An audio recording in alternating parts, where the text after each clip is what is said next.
When you're in a larger studio, right, you have to get these okays, approvals, right? Who's the one that's coming up with concepts like this? Is it the level designer? Is it a different person?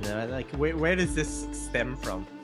So when I was working at Treyarch, which is a very well-oiled machine, as people know, and making Call of Duty, I was working on Black Ops 6, and I worked on Cold War, and when I worked on Warzone, a lot of the big creative ideas come down from production leadership, and which is dancing with marketing at the same time. So they're always daydreaming what's going to hit, what's got good flash, what's going to pop, and then they go through probably narrative leadership, as well as the concept art leadership, and then it gets to design.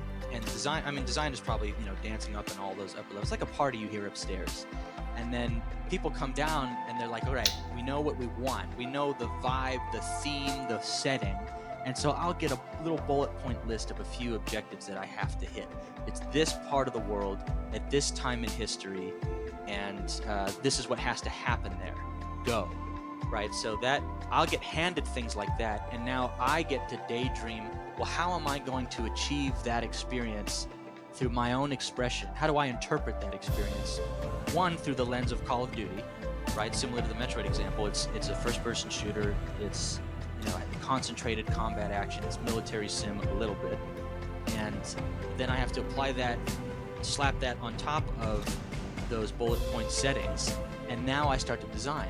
Well, what would Call of Duty feel like in those places?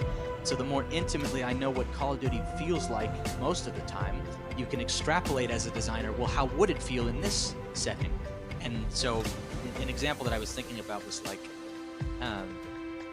if I wanted to design like a fancy bank, how would I put a creative Call of Duty lens on that? Well, maybe you enter in through the front door and it's this big grandiose looking thing, and there's counter-terrorist units or terrorist units or whatever all over the place, and so you'd have a big shootout between the pillars and the little teller offices and things, and then maybe you'd have to go into the back offices because the big bad guy's upstairs with a hostage, and then maybe the floor gets blown out. Now you're in the underground. There's a warehouse of all this gold and crazy stuff that the bank's dealing with.